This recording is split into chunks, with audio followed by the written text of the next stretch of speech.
Welcome, everyone, to another episode of GBH Amplifies. I'm Myra, and I'm thrilled to have two incredible panelists who've made a profound impact in the arts and cultural expression within the AANHPI community. Before we dive into some rich conversation with two special guests, I would like to thank the GBH AANHPI committee for their vision and support to make today's event possible. And many thanks to Ben Hires for his important conversation with Secretary Yvonne Howe, QJ, and Amy on the economic development within the AANHPI community across Massachusetts. Both of my guests have dedicated their lives to promoting arts and culture in important spaces. They have achieved remarkable successes while paving the way for others to do the same.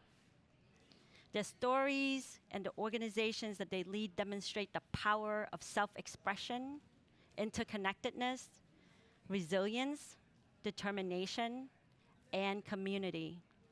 They do the work of touching hearts and uplifting spirits, creating lasting, generational, and global impact. As it has been said, during times of pain, the arts are even more important.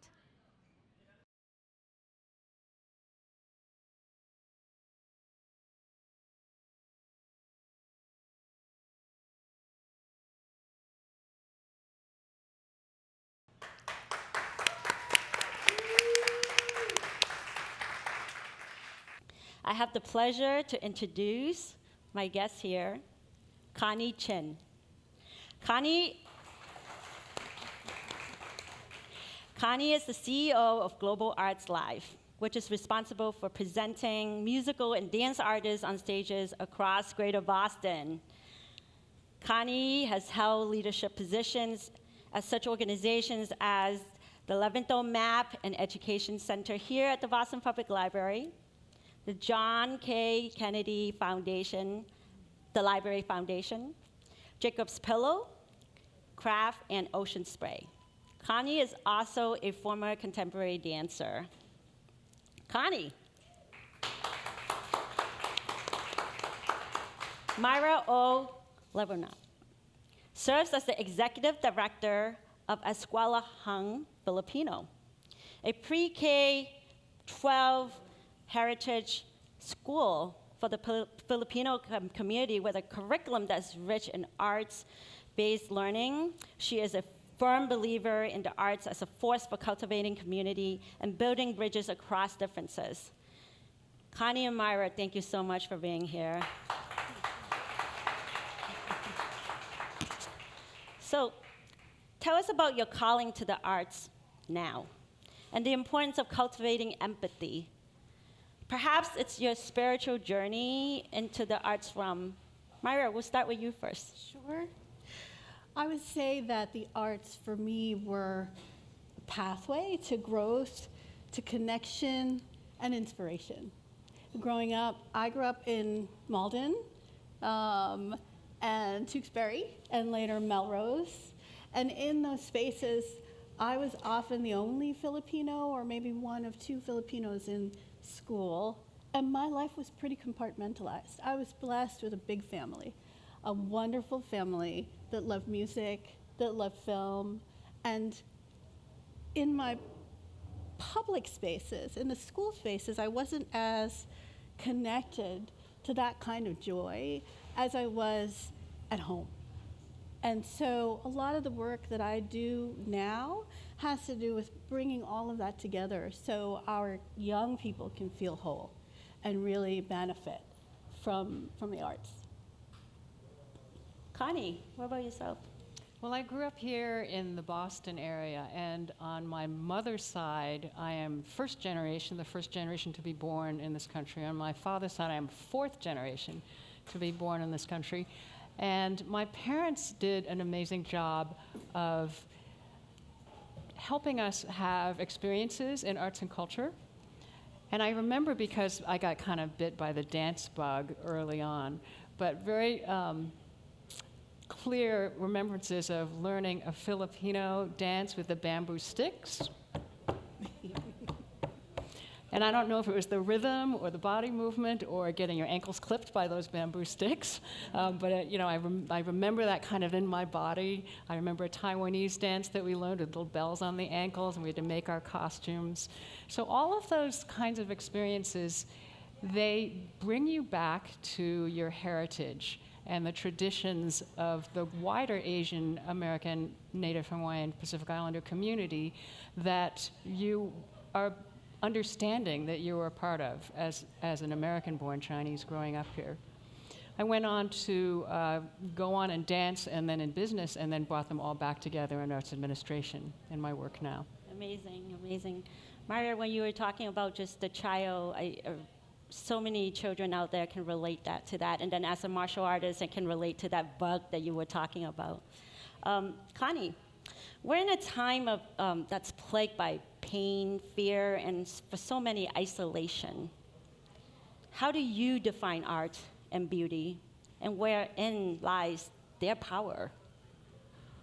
Yeah, for me, it's inspiration. It's inspiration to hear an artist who brings you something new and surprising and beautiful, and also in this area of global arts brings you something that transports you to another country or that opens your eyes to another tradition. I wanted to call out particularly, we lost to death the great master of tabla, Zakir Hussain, who always made a point of bringing other artists with him. And talking about isolation, during the pandemic, my organization did digital live streams, as everyone tried to do when we could not gather in person. Mm-hmm. And Zakir 100% donated his time to a digital broadcast, and it gained 15,000 viewers across the globe. Wow. So an example of how to bring together, we say music knows no borders, and to bring people across time and space. He was an amazing genre artist as well. We presented him with a jazz bassist. He's collaborated with George Harrison and so forth. Can you talk more about what's happening also at the Global Arts Live in addition to this example of such giving and bringing others, uplift others to follow the path? I wanted to mention a little bit about the diversity within the AANHPI sector. A little research told me the United Nations says there are 48 countries considered in the continent of Asia. We have presented 32 across our time. Little fact to be proud of. Yeah. But I have a couple of slides that show some of the diversity. People think of China, Japan, and Korea as the big three, but actually it obviously includes South Asia, also includes the Middle East. So I think I have a slide here that shows an artist. So on the right we have Anda Union from Mongolia, and on the left we have Yasmin Hamdan from Lebanon. And the next slide we have on the right Aruj Aftab from Pakistan and Red Bharat from India, who was just here last week. So it just gives you a little visual sense of the diversity across the spectrum of AANHPI artists, and among the ones that we have brought to Boston. I appreciate that because, as a community activist and community builder within the AANHPI community, oftentimes I get feedback that we're not seeing enough or we're not hearing enough about the diversity.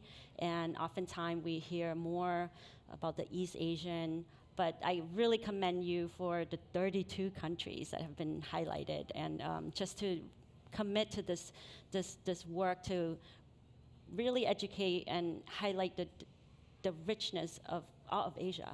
Thank you. Myra, IP was founded in 1976, and I know it was founded in the basement of a church by a few families coming together to try to just stay connected. Where is the power of arts and culture for you and the intergenerational community that you serve? Oh, wow. Good question. I started talking a little bit earlier about how that compartmentalized life, is something that's really driven me. And it's very much something that we keep at the back of our minds as we work with our students. Our classes are in culture, dance, music.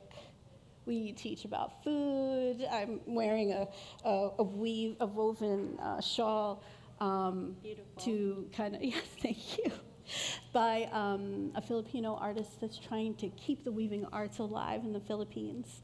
So we try to touch, and some beautiful jewelry from one of our IP dads. So we try to really reflect on the arts broadly, not just what happens on stage, but the different ways in which Filipino culture is expressed. And we have parents teaching students what they know about the Philippines, and students taking what they learn and creating for themselves what it means to be Filipino American, and blending all these pieces together. So this outfit was put together by my daughter. And that's that sort of intergenerational connection where the hope is it's not just what happens when they come on a given Sunday to study about our culture and our history, but also something they bring into their regular lives.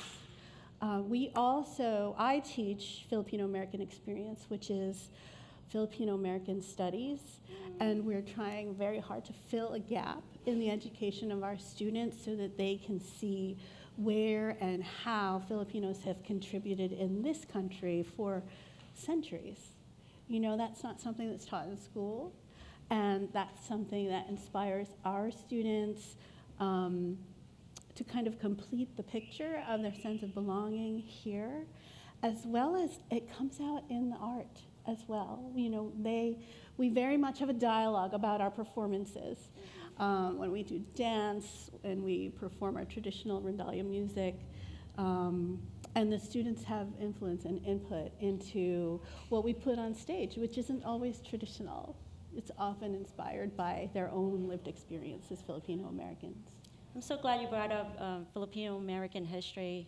There's been great effort across the state of Massachusetts for advocacy legislation around inclusive curriculum, racially inclusive curriculum, and I'm a big part of that, and so teach us history, all of it. I came across a couple of quotes from your IP leaders. One of the leaders, Christina Castro, spoke about why IP should fight hard to keep its door open, saying, and I quote, "We need to open every year just like a school for families to know that this community is alive. We need to open every year." Also, the director of the Rhode Island Instructional Program, Elsa Christensen Hanero, she said that the children need to know wherever they grow up, they are not the only Filipino American child ever to exist. Okay, I'd like the audience and those listening to really let this sink in, that this community is alive, and that the children, they're not the only Filipino child to ever exist. It's really, really powerful declarations.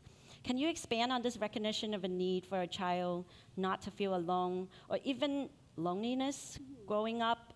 How does it help them to learn their culture at IP? Well, the Filipino community is a little different from other Asian American communities in that, at least here in New England, we don't have a physical center. Right? We don't have a building, we don't have an economic cluster. We're scattered.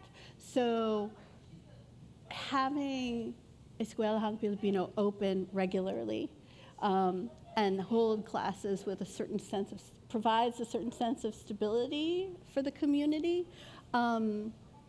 It becomes a place for us to come together, and that's been the thing that I think has allowed us to grow over the years, and to do so much more work than when we first started. You know, we had our classes, we have our music program, we have a new dance program, we have our Christmas carolers, and we all come together every other week to touch base, and then we disperse. You know, we through this process of parents and grandparents teaching children, we build stronger connections, you know, across the generations.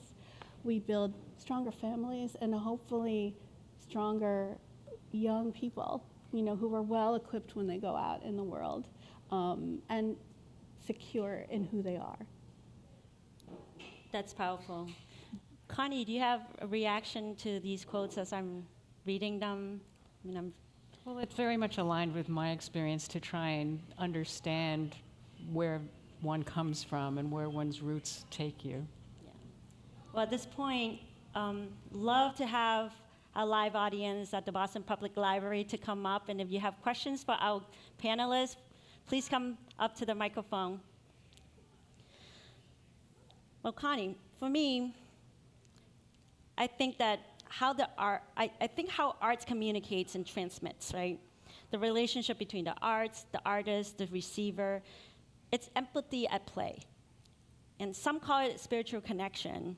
And you're co-leading an initiative that amplifies AAPI arts and culture, AANHPI arts and culture, and its diversity at a large scale to connect all of us. Can you share more about this exciting effort?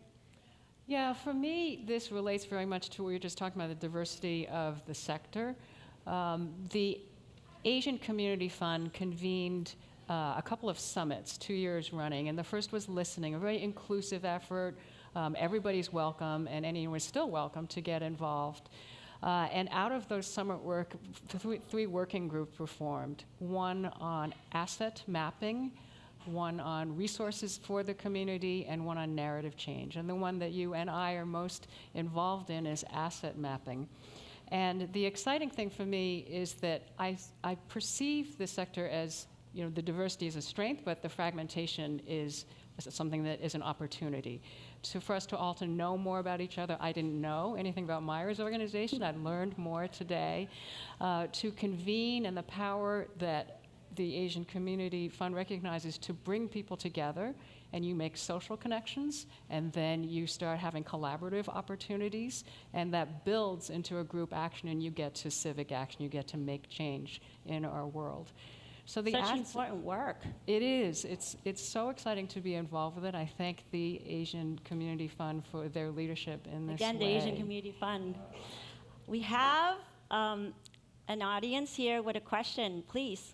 Yes, good afternoon. My name is Eugene Marr. I live in Newton. And I think both of you have mentioned how important it is to promote connection with the arts at a young age. And so my question is, this is a time where arts programs in public schools seem like they are falling off the curricular trail, as it were.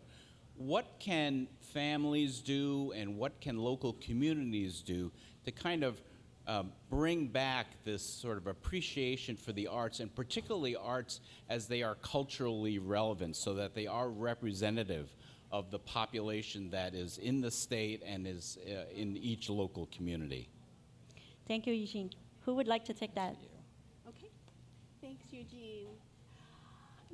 One of the things that we think about a lot is this idea that kind of persists within our community, that the arts are for other people.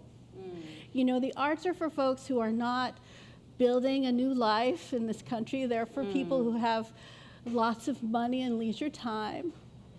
As many families are in survival mode. Right, exactly, especially at this time when there is a lot of hesitancy and uncertainty.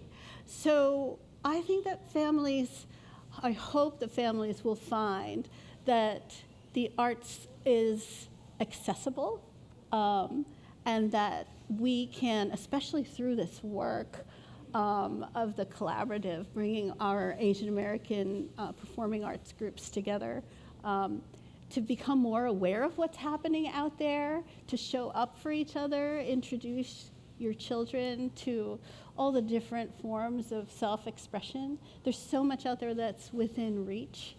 And I think part of it is just making the time to build that into the life of your children. It creates a different, it provides different lenses on the world, As you're speaking about that, Myra, I remember you talking about how performances affect the children. Can you talk more about that as we're talking about, Sure. as you're answering Eugene's question? I would say, I was a shy kid in my public persona, and in my family persona, not so much. And I would say that performance, I can see this happening with some of our students as well, builds confidence, builds poise, builds resilience.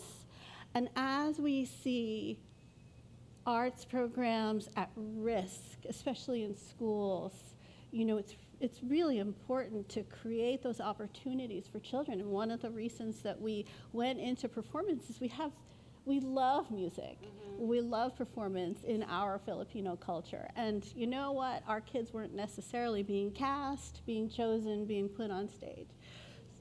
So we created it for ourselves years ago. And that benefit to our students, that opportunity, it's a space where they can feel comfortable, where they can feel confident that maybe they aren't finding in their Monday through Friday school experience. And even feeling visible. Yes, very much. I want to put in a plug for advocacy because we like to say, if you love the arts, say so.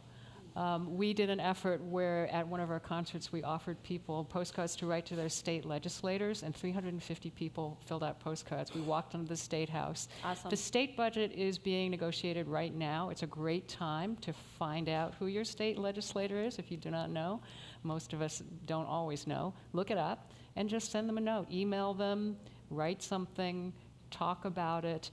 I'm reminded very much of, I've been reading Timothy Snyder's Lessons on Tyranny, 20 Lessons on Tyranny, and one of the points is pick a cause. Pick the cause that matters to you. If it's AANHPI, Arts and Culture, pick that. And support a nonprofit, write to your legislators, support our institutions. It's really important right now more than ever. We have another question from the audience. Thank you. Hi, thank you. First off, thank you for all the work you do. I love the arts. My question is, given financial headwinds that many arts programs are facing today, what are your organizations doing to seek that help and funding and seek help for helping the arts maintain their position? I mean, I think that arts in general, whether that's dance, food, music, theater, are ways that we can disarm and get ourselves out there into the community and become, and really plug what we do and how we are as folks, so that we aren't the only Filipino kids out there. So can you share a little bit about what your organizations are doing to kind of make up for any lost funding or kind of being able to persist through these headwinds? Myra, is IP experiencing challenges with what the question was asking? We don't receive federal funding, but one of our major initiatives to raise funds takes place at the Lowell Folk Festival, which they announced last night that they just lost their federal funding. I am so sorry. And so that puts us at risk, and we've been there since the very beginning, since the 80s when it first started. I think that this is the beginning of the ripple effect that we're all going to be feeling. And I guess I would say the things that we're doing are organizationally, we are doing strategic planning right now. We're about to celebrate our 50th anniversary, and we want to make sure we're there for another 50 years. So we want to figure out what structure we need to put in place so this ship can continue sailing, right? I want it to be there for my grandkids. And then the other things that we've been really grateful to participate in some of the work that's being done on the Asian American scene with the Asian Arts and Culture Collaborative. I'm on the Narrative Change Committee. We're all doing our part. Yes, but being able to participate in spaces like that, moving out beyond the Filipino American community to the broader Asian American community, connecting with each other. We're collaborating where we can. In fact, this month, we're helping to bring a play, a Filipino American play, being done by Chuang Stage and Company One to our community. So it'll be up we'll share that info later on, but it's called Learning How to Read by Moonlight. And our role is just to bring the community out. And that's the other thing. You know, I just keep coming back to showing up for each other. We talked a little bit about philanthropy that is for the AAPI, AANHPI community in the US, and it's 1% that goes to our community. And within that, arts and culture is at the very bottom of the totem pole. Connie, you were talking about the importance of funding. I mean, what can we do more? We're hearing from the audience that, you know, everybody wants to see the arts and culture being elevated and uplifted, and that it cannot go away. I mean, we hear IP's work and how important it is for the children, for the intergenerational community. What more can we do? How can we get more people to keep advocating? Yeah, it is. Also, it's not just a duty and a task, but it's joyful for people to come together and gather together and experience the arts. So it can be fun as well as important and powerful at this time. So maybe even participating and getting involved in addition to just being that strong advocate. Absolutely. You know, you were talking about some of the challenges. I will mention that we're finding artists are not as interested in coming to the United States as they were. Our reputation is already, traveling, and where there's nervousness about their immigration status and what might happen when they come here. So that's a problem our field is facing. There is a lot of work in the field about how we can protest against the NEA being dismantled, all of the grants that are being canceled right now. It is really a time when everybody's voices are needed. So again, if you care about these things, please start vocalizing that, talk about your causes. And come to concerts. I will mention, I think we've got a couple little slides. We're presenting a Japanese taiko group, Drum Tao, and also Chavi Bansal from India, who is a great mix of many different influences from Asian culture. Well, on a high note, we know that you're in a very exciting stage of your work where there's something new being developed, and you're going to be leading that activation. Can we share more about that? Yeah, I'm thrilled to say that Global Arts Library will be the operating partner of a brand new performing arts center that we're designing, launching, building right now in Kendall Square, and it will open in September 2026. And one of the founding principles is to provide space for performance and creation for arts and nonprofit groups in this local area, as well as touring artists that Global Arts Live will be bringing in. So it's a very exciting development. It will change the ecosystem of dance and music in the Boston area. Deeply transformational. And at this moment in time where we're experiencing a lot of loss and heartbreaking news with funding, your project, your Performance Arts Center will be stepping it up. Thank you. And what about your 50th anniversary celebration? What's the hopes and dreams? Well, we're in conversation about how to celebrate that milestone right now. We've typically had an anniversary show where we put on a full performance. That's this great opportunity to showcase what we do and for our children to share what they've learned in school.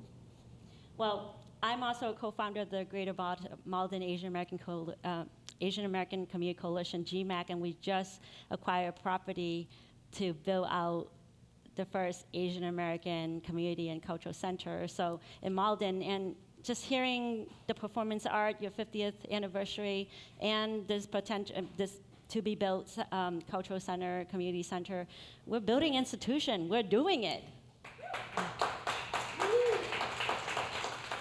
Well, thank you, Connie and Myra, for joining me today, and thank you for the rich conversation. Someone who lives in, this everyday calling of Kung Fu and Tai Chi, lion dance, and dragon dance, can't have two better panelists to be here talking about the power and the joy and the interconnectedness of arts and culture. So amazing, and thank you so much. We hope that these personal narratives and stories, the beautiful images we shared today inspire all of us to feel more connected and be inspired to build bridges and have more creative expressions and have more art and culture in our lives. Again, I'm Myra. Thank you everyone for joining us today for the episode of GBH Amplifies. And thank you AANHPI community, Conversation and GBH Studio, the Boston Public Library. And thank you to the awesome BPL studio crew, Liz Chang, Sandra Lopez-Burke, and all their teams for making today's community conversation possible. The next GBH Amplifies program will happen here on May 22nd, and we're going to be looking at the other side of Mother's Day, what it takes to be a woman in 2025. I hope you all will come back. Thank you.